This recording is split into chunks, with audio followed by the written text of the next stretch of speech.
What's up, everyone? My name is Daniel Crun, and I'm the founder of boldwolves.com, where we create practical personal development for high-performing introverted men. So what we're going to dissect today is Nelson Mandela, one of the greatest leaders of the past century, I would say. And we're going to, from his own biography, and I've really dissected this. I've reread so many sections of this book, and I've narrowed it down to 19 key lessons that I personally took and that has made a huge effect on my life. So these are lessons through leadership, through his suffering, through his ability to build his character, through his growth. And another reason I chose Nelson Mandela is that he is an INFJ, which is in the Myers-Briggs typology system, and INFJ is my type as well. And one thing that I always recommend the top clients here at Bold Wolves is to study people of the same type as you, because then your cognitive functions, how you literally process information, is the same as the person that you're studying.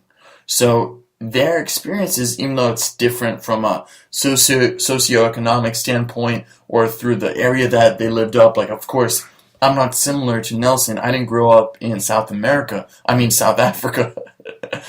I didn't grow up in Colombia. I didn't grow up through his situation, his poverty, his this and this and this. However, how he processes information is very similar to the way I do. So the lessons I could take from him would be very beneficial for myself and for anyone listening. And anyone could study Nelson, and anyone could study anyone and learn what to do and what not to do. However, it's extremely more effective for someone with the same type. So it's a side recommendation. And now let's get into the core 19 lessons that I and you can take to better your life from one of the greatest people on earth at this time, Nelson Mandela. Lesson number 1 is the donkey story, where he was kind of young and him and his buddies had this donkey and they would take turns riding it. And when it was his turn, it was like his third turn, he jumps on the donkey and the donkey just goes crazy. You know, this donkey had enough of these motherfuckers sitting on his back and trying to ride him and have fun. And there was like a lot of people from all the villages. There was girls there, all his friends, all his buddies, everyone that he deemed to be important at that time. So what happens? Nelson goes on this donkey, and the donkey's like, fuck it, I'm going for it. Starts running away and goes directly into this thorn bush. Nelson falls off, the donkey keeps running, and everyone starts laughing at him. All the girls that he had a crush on, all his friends start laughing at him. And he was like scraped up, all these thorns on him, and he was deeply embarrassed. He said he lost face in front of his friends. And even though it was the donkey that threw him off, right? It wasn't necessarily his fault. He learned and he became aware of this feeling of humiliation. And then throughout his career, he had numerous amount of opponents. He went through a lot of challenges. He would never, ever defeat his opponents without dishonoring him, because he would always remember this donkey unseating him and how painful that humiliation felt. That he would never humiliate another person like that. He would never dishonor another person and make them suffer an unnecessarily cruel fate. So what we can learn from this is you're going to go through challenges, and you just got to be the bigger person. You don't have to humiliate everyone. So that leads me to lesson number 2, which Nelson talks about leadership. And he grew up underneath the regent of the whole area, and once a month or once a quarter, the regent would invite all the tribal leaders into his area, and they would talk about the pervading issues of the time. And he would just observe this, because he was like right next to the regent, and he would observe how the regent made decisions. So what the regent would do is he would invite all these tribal leaders, and one by one, they would talk about their problems, they would talk about their issues, what's going well, etc., etc. Then there would be a discussion of what they brought up, then it would be the next tribal leader's turn, and then the next tribal leader, and then the next tribal leaders, and then the regent would, after every other person kind of invested into the conversation, he would venture into his own opinion, and his opinion, according to Nelson, would always consist of a consensus of what everyone else heard in the discussion, and then he would always kind of use the best parts of everyone's ideas as his own so everyone would be happy. So Nelson learned, and this became his leadership philosophy, is to be like a shepherd. Nelson's philosophy on leadership is to be like a shepherd. He stays behind the flock of sheep or whatever, and he lets like the most nimble go ahead, and while everyone's like following and going straight and they think that they're making their own decisions, he realizes that they're being led from behind. So the shepherd's behind the flock, and he's the one that's dictating where they're going. But the people that are in the flock that are just going straight think that they're making their own decisions. So it's a win-win philosophy that I'm sure that you could use somewhere in your life. It doesn't always have to be, leadership does not always have to be this authoritarian, like do this, do that, I'm the boss. And you could see that in like the dynamic between what a manager is and what a leader is. So learn from the region, learn from Nelson, and before venturing your own opinion, listen to the people around you and then lead them into win-win situations. Nelson on the third lesson that I've taken from Nelson Mandela is what he said about being poor. There is little favorable to be said about poverty, but other than that, it was often an incubator of true friendship. Many people will appear to befriend you when you are wealthy, but precious few will do the same when you are poor. If wealth is a magnet, poverty is a repellent. Let me repeat that. If wealth is a magnet, poverty is a repellent. Yet, poverty often brings out the true generosity in others. He gives numerous examples of times when people were just extremely generous to him at his worst moments when he had no money to feed his children, to take care of his wife and everything. He was subject to extreme generosity from other people. And during this time, he had increasingly very, very strong relationships, very, very true friendships. A lot of people left him, but those true friendships laid the foundation for the rest of his life. So remember, in your worst moments, you really get to know who's there for you and who's not. So Nelson talks about that in quite detail. Lesson number 4. If you can't change the rules, ignore them. So at the time when Nelson became a lawyer in South Africa, he was not only him and his buddy were not the only African lawyers in South Africa. The whole country, it was him and someone else. But they created a firm, and they were the only firm of African lawyers. So all the white lawyers really wouldn't take all the African people into court, right? Because they didn't want to damage their reputation. So they created their own firm, and lines and crowds of people would be waiting in the stairs and the hallways outside. And he would do most of the cases for free for a long, long period of time. But that's not the point that I want to make.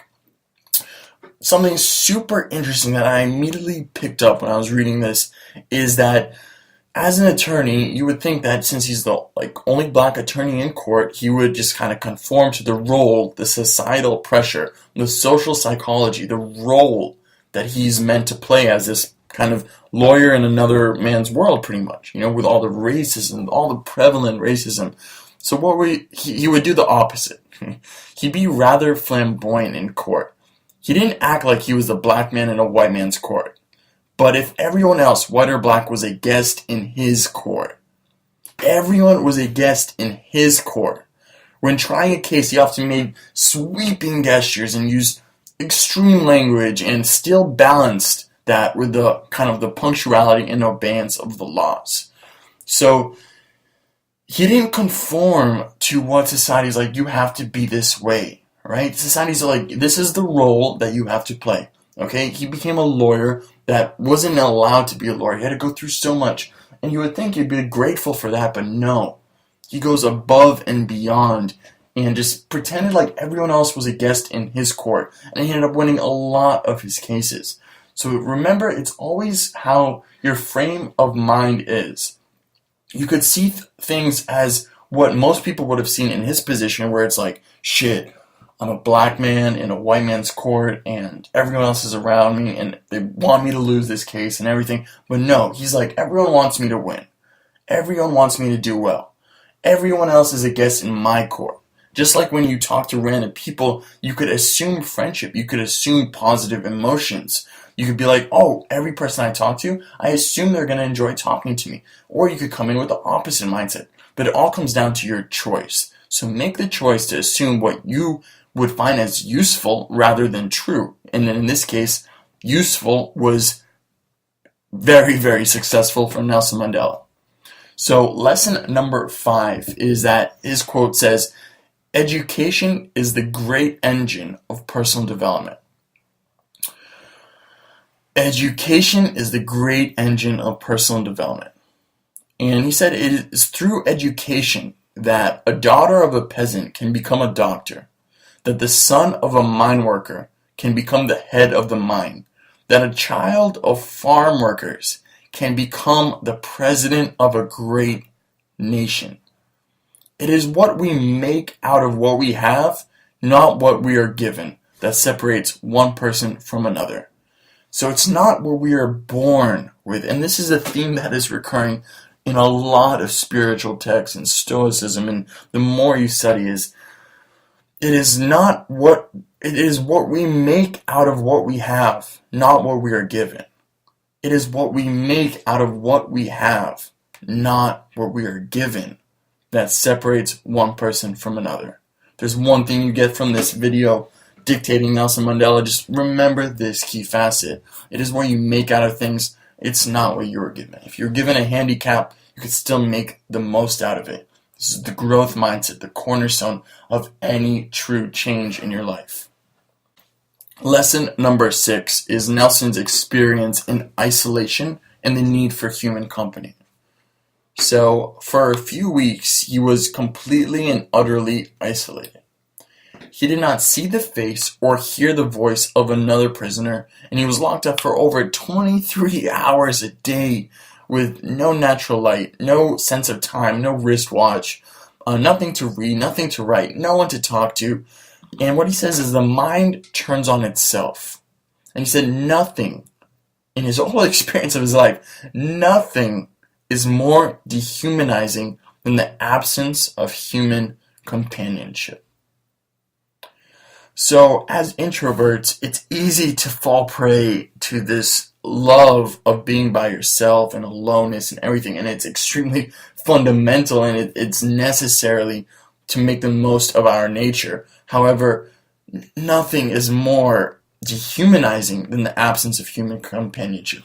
So while we enjoy our alone time, it's imperative that we build these strong relationships that are based on honesty and vulnerability and allowing yourself to be yourself amongst other people. And that's how you live a truly fulfilled life. So balance this introverted nature, being alone and recharging with good relationships, is what we could take from this. Lesson number 7 is I never considered the possibility that I would not emerge from prison one day. I never thought that a life sentence truly meant life and that I would die behind bars. I'm a fundamentally an optimist, and whether that comes from nature or from nurture, I cannot say. Part of being optimistic is keeping one's head pointed towards the sun, one's feet moving forward. For there are many dark moments when my faith in humanity was sorely tested, but I would not and could not give myself up to despair. That was to defeat and to death. So, he was sentenced to life in prison. He spent 28 years in prison. But not for one moment did he not believe that he would make it out. For 28 years, he had this belief.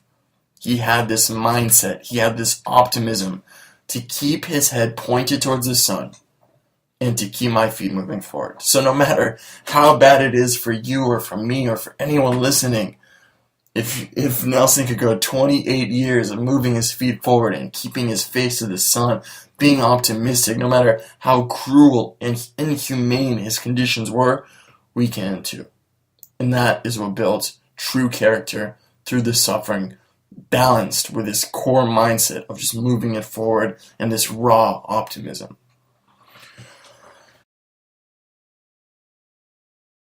Lesson number 8 is seeing gang members not as rivals, but as raw materials to be converted.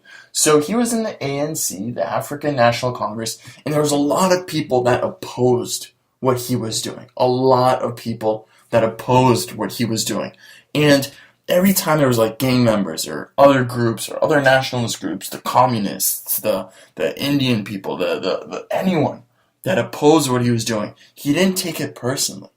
It's not like I'm doing a bad thing. He just saw whatever someone else, let's say they had contrasting opinions, he would see them as raw materials to be converted. So it's just such a great and empowering mindset where it's like, they're just like, that's their truth at the moment, and that's a raw idea, and I'm sure I could convert them to my point of view, but I'm not going to hold it against them if they stick to that. So that mindset of like not taking it personally is such a foundation for a great life, of not being bogged down by criticism and through all this suffering. Is like not taking things personally. And Nelson Mandela was a master at this mindset. Which brings me to lesson number 9. Excuse me. There is no prospect about prison which pleases, with the possible exception of one. One has time to think. In the vortex of the struggle, when one is constantly reacting to changing circumstances, one rarely has the chance to carefully consider all the ramifications of one's decisions or policies. Prison provides the time, much more than enough time, to reflect on what one has done and not done. So he said that the only good thing about 28 years of prison is that it gave him the time to understand the impact of his actions and the actions that have affected him and all the ramifications little words and sayings and looks can do onto the people around you and onto yourself. So as introverts, we have to spend this time alone to think, and as anyone in the world, it's imperative to balance all the extreme action taking, especially if you're introverted. This action taking, because without action you have nothing, with reflection, with thinking. This reminds me of Jack Ma and his morning routine, who's one of the richest people in the world, billionaire from China. He would spend 45 minutes of just thinking time every day, reflecting on his actions, reflecting on the ramifications of his actions, and how it could have such a major effect on so many people. Lesson number 10 was on reflection, kind of combining this with number 9, on reflection of prison. He said that prison was kind of a crucible that tested a man's character. Some men, under the pressure of further incarnation or going to jail, showed true mettle, and others revealed themselves less than that and less than what they appeared to be. So when the going gets tough, when the suffering gets even harder and real, you really show your true character. Another example of this is the relationship that you have with money or power, where the more powerful you get in a position, let's say it be a corporate job or a leadership opportunity, the more your true nature comes to shine. If you're a power hungry person and you gain more power, you're going to be even power hungrier. Or if you become really rich, your relationship with money will accentuate your already flaws and your strengths. So just remind, when the going gets tough, think about the previous lesson of keeping your eyes towards the sun and still moving your feet forward. And what type of character do you want to be known for? What type of legacy do you want to leave? And it's always good to think about Nelson and what he witnessed during his jail time. So, lesson number 11 was his experience in jail and the relationship that he had with the guards. So there was this one guard named Baden-Horst, and it was the worst officer in the entire jail. Like in his 28-year career in jail, it was the worst officer. And all the other inmates agreed that this was like the worst officer. He was like inhumane. He would give the most punishment. He was unreasonable. He was like the worst on every level. And then when at one time there was like enough complaints or anything, he got scheduled to move to another jail, so he was leaving. And this officer, Mr. Badenhorst, took Nelson aside and he said, "I just want to wish you people good luck." And he sincerely meant it. Nelson reflected on this moment and he said that, "I thought about this moment for a long time afterward. Badenhorst had perhaps been the most callous and barbaric commanding officer we had on Robben Island, but on that day, in that office, he had revealed that there was another side to his nature, a side that had been obscured, but still existed. It was a useful reminder that all men, even the most seemingly cold-blooded, have a core of decency, and that if their heart is touched, they are capable of changing." He behaved this way because it was a brute, and he was rewarded for his brutish behavior. So Nelson Mandela, this guard made his life hell for year after year. And he didn't take it personally, first of all. Second of all, he understood that at the core of a man's nature, it's like if you could just touch their heart, every person has good intentions. Just the people that are bad, literally, if you look at it from a psychological and operant and classical conditioning standpoint, they've just been programmed to be rewarded for bad behavior, so they continue it. That doesn't mean that they're a bad person. They've just been situationally been doing bad things over a course of time. And yeah, there are exceptions. There's some really bad people in the world, but just if Nelson Mandela could do that to one of his worst enemies for year after year, in our day-to-day situations, we could definitely reframe certain viewpoints that we have on people that might make our lives more difficult. So this brings me to lesson number 12, which is throughout his storied life, 95 years, 95, he lived till 95, it's crazy. He would exercise every single day, whether it would be running, whether it be boxing, every single day. And he said that it would help keep his mind sharp, he would keep him happier, it would do all these benefits. And the science now can clearly state how the millions of benefits from working out. But back then it didn't have that. But he would work out, and that might have been the reason that he lived till 95. But either way, one of the greatest leaders of all time would work out every single day. So that's definitely something that we could learn from him. Lesson number 13 is Nelson's metaphor that he saw and witnessed life from. So he saw life as kind of like a garden. And he also said that as a leader, we must always tend our garden. We must always plant seeds and then watch, cultivate, and harvest the result. Like any gardener, a leader must take responsibility for what he cultivates. He must mind his work, do things to repel his enemies, preserve what could be preserved, and eliminate what cannot succeed. So this is a great, great philosophy for life. So simple. At a certain time in his jail career, he would have like a whole area where he would farm when he was in isolation, and he would also give like the guards food and some of the inmates, and he'd have a lot of really good stuff. So he learned a lot about horticulture, right? And he learned and he applied his knowledge of horticulture into his main day-to-day life, combining both experiences. So, to repeat that one more time, take responsibility for everything that you're planting, the good and the bad, the negative thoughts, the positive thoughts. You must mind your work, you must stay focused on a single path, you must do things to repel your enemies or the people that are going to distract you or bad environmental influences, and preserve what can be preserved. Do the 20/80 analysis, see what's working, what's not, preserve what is, and then eliminate the needy, eliminate the excess, and just stay focused, mind your work, and cultivate the results. That's lesson number 13. So at age 71, lesson number 14, at age 71, he finally walked through the gates from his jail to the other side, right? At age 71, after 28 years of imprisonment. And he felt, and he says, I felt, even at the age of 71, that my life was beginning anew. My 10,000 days of imprisonment were over. Wow.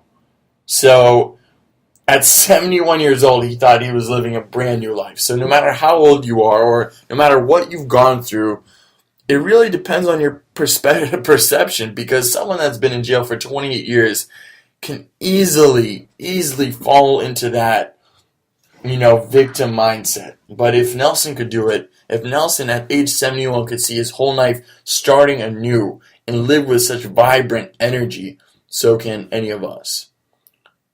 Lesson number 15. He was asked in an interview after his release if he carried any resentment towards whites.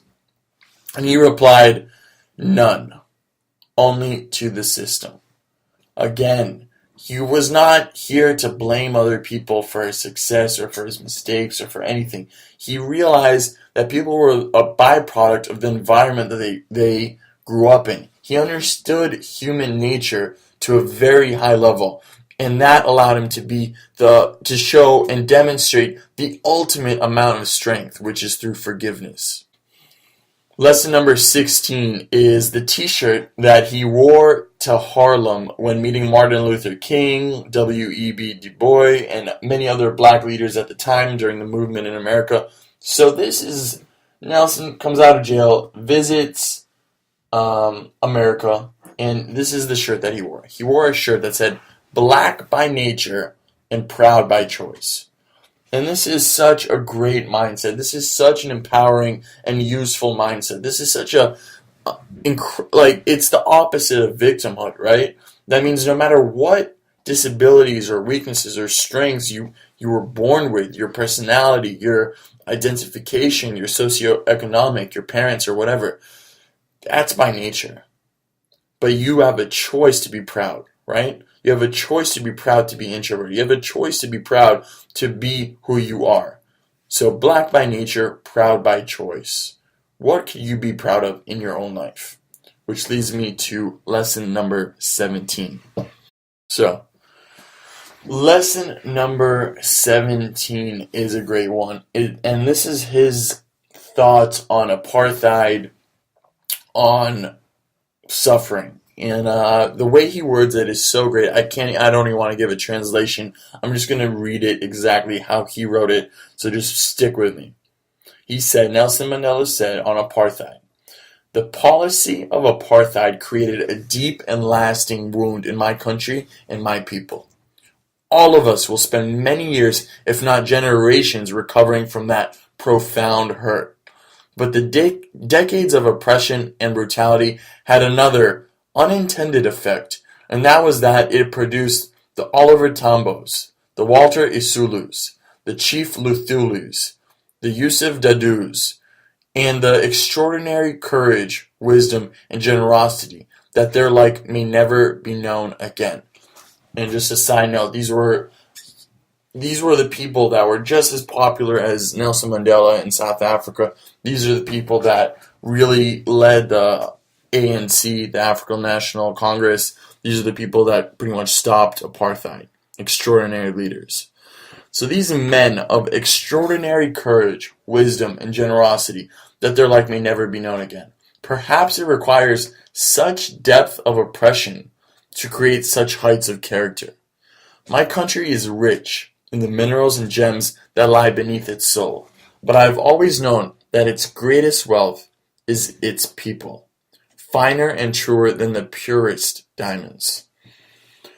It is from these comrades in the struggle that I learned the meaning of courage. Time and time again, I've seen men and women risk and give their lives for an idea.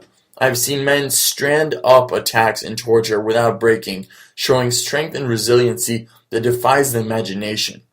I learned that courage was not the absence of fear, but the triumph over it. I felt fear myself more times than I could remember, but I hid it behind a mask of boldness. The brave man is not he who does not feel afraid, but he who conquers that fear. Wow.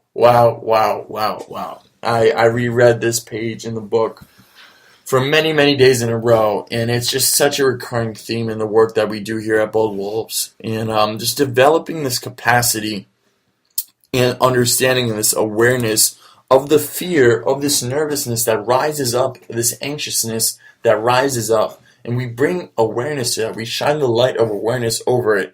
And then we hide it behind a mask of boldness.